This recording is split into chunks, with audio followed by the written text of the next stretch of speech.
Hello students, good morning. Myself Priyamvada, your science teacher of standard 4th.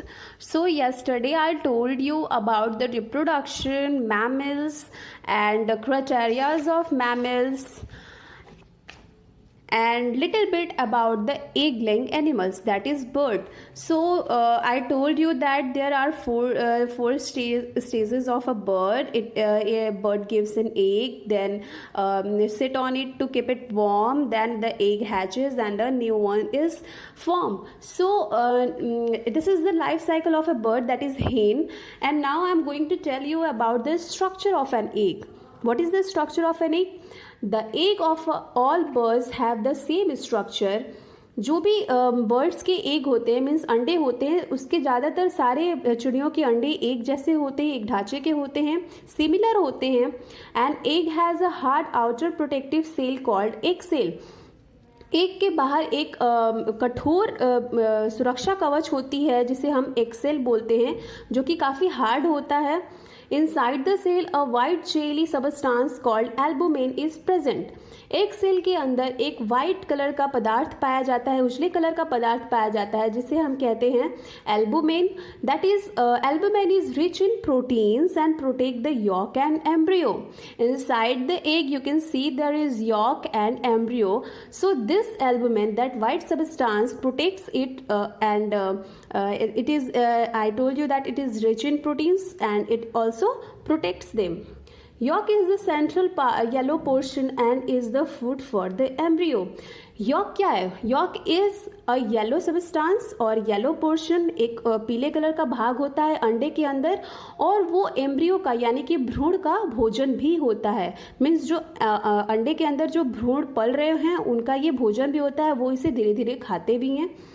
It is rich in fats, vitamins and minerals. That yolk जो yellow portion होता है इसके अंदर ज़्यादातर क्या पाया जाता है? फैट्स होते हैं, विटामिन्स होते हैं एंड मिनरल्स होते हैं. Inside the yolk is the embryo which develops into a baby. Yolk के अंदर this portion, this orange portion is a developing embryo. This develops into a baby. कुछ समय के बाद ये जो एम्ब्रियो होता है ये जिस भी बर्ड के ये अंडे हैं उसमें डेवलप्ड होता है और एक न्यू वंस और यंग वंस पैदा होते हैं, मीन्स फॉर्म होते हैं. The stages of development of an embryo into a young ones are called its life cycle. और ये जो स्टेज होता है, स्लोली जो स्टेज होता है जो एम्ब्रियो से यंग वंस में फॉर्म होते हैं और डेवलप होते हैं, उसी स्टेज को हम लाइफ साइकिल बोलते हैं. So here is the picture of a part of an egg. You can see here is the outer shell of an egg that is called egg shell. You can see here this white jelly-like structure is called albumin, and inside it a yellow portion that is called yolk, and inside yolk is a very small developing embryo is inside it, and that is between the egg and between the yolk. Here you can see in this picture. So now insect. All insects like butterflies, cockroaches, houseflies, etc. are reproduced by laying egg. Mostly जो insects होते हैं, कीड़े मकोड़े होते हैं, like butterflies, तितलियाँ, cockroaches और जो हाउस फ्लाइज होती हैं जो जनरली घर के अंदर दिखती हैं, वो सारी कैसे रिप्रोड्यूस होती है, कैसे उत्पन्न होती है? बाय लेइंग एग, अंडों के द्वारा. So now I am going to tell you about the life cycle of butterfly. Here one by one I am going to tell you. So first one is butterfly. Butterfly and mosquitoes have 4 stages in their life cycle. So butterfly और mosquitoes यानी कि मच्छरों के, तितलियों के और मच्छरों के 4 स्टेजेस होते हैं लाइफ साइकिल के. मीन्स उनके जीवन काल के 4 स्टेजेस होते हैं. They reproduce by laying egg. वो कैसे पैदा होते हैं, कैसे उत्पन्न होते हैं? अंडों के द्वारा. The egg of butterfly hatch into a wriggling creature called larva or caterpillar. Means जो ये एग होता है वो जो एग होता है बटरफ्लाई का, मीन्स तितलियों का जो अंडा होता है वो एक प्राणी में डेवलप होता है. मीन्स एक अलग तरह के प्राणी में जब वो फूटता है तो निकलता है और वो उसे क्या कहते हैं? हम लार्वा बोलते हैं और कैटरपिलर बोलते हैं। A caterpillar does not resemble its parents, means जो कैटरपिलर होता है वो अपने पेरेंट्स यानी कि बटरफ्लाई जो होती है उसकी तरह दिखता नहीं है, रिसेंबल नहीं करता, मीन्स उसकी तरह सिमिलरली उसका जो लुक और स्ट्रक्चर होता है वो वैसा नहीं होता है। You can C in this picture.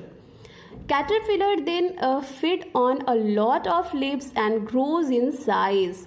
फिर ये जो कैटरपिलर होता है ये बहुत सारे लीव्स खा के रहता है और फिर अपना साइज यानी कि उसके जो साइज होते हैं, जो उसका स्ट्रक्चर होता है वो उस तरफ से बढ़ता है, वो बड़े होते हैं। वो क्या फीड करते हैं, क्या खाते हैं? They eats a lot of leaves, पत्ते खाते हैं। It stops eating after some time and makes a covering around itself called a cocoon. फिर कुछ समय के बाद ये पत्ते खाना छोड़ देता है या फिर कुछ भी फीड करना छोड़ देता है और फिर अपनी चारों तरफ एक कवर तैयार कर लेता है, मीन्स एक कवरिंग तैयार करता है, अपने बाहर में एक ढाल बना लेता है जिसे कि हम ककून बोलते हैं। It is now called a pupa. फिर उसी वो ढाल बना हुआ होता है ककून के साथ, उसे हम उस स्टेज को क्या बोलते हैं? That is called pupa. So here is the egg, here is the second stage that is formation of caterpillar, and now that the outer layer, this outer layer formed and it is called pupa. The caterpillar grows and develops into a cocoon until it develops into an adult butterfly. फिर वो caterpillar जो है वो pupa के अंदर ही रहता है, उसके अंदर ही डेवलप करते रहता है, मीन्स विकसित होते रहता है और ककून के अंदर, और जब तक कि वो बटरफ्लाई ना बन जाए। This it does by shedding its skin. और ये होता है कैसे? जब तक कि वो अपना स्किन यानी कि चमड़ा अपना छोड़ ना दें। The process of growth and development inside the cocoon by changing its form and structure is termed as metamorphosis. What is metamorphosis? It is a process of growth and development inside the cocoon.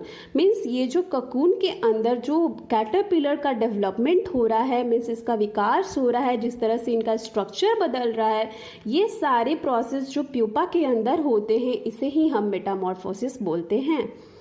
After some time, कुछ समय के बाद, the cocoon splits open and the butterfly comes out of it. फिर जब पूरी तरह से Metamorphosis में जब स्ट्रक्चर पूरा हो जाता है, मीन्स उसका जो स्ट्रक्चर बन जाता है कैटरपिलर का, तो फिर ये जो ककून है वो स्प्लिट करता है और खुल जाता है, मीन्स वो दो भाग में खुलते हैं। फिर वहाँ से एक butterfly means new ones formed and butterfly comes out of it. फिर एक butterfly का development होता है, that is adult butterfly. So here in the picture of life cycle of butterfly you can see the stages. That first stage is egg, second stage is caterpillar, third stage is pupa, and the fourth one is adult butterfly. So I hope you all understand about the life cycle of butterfly. In next video I will tell you about the cockroaches and life cycle of frog. So that's it for today.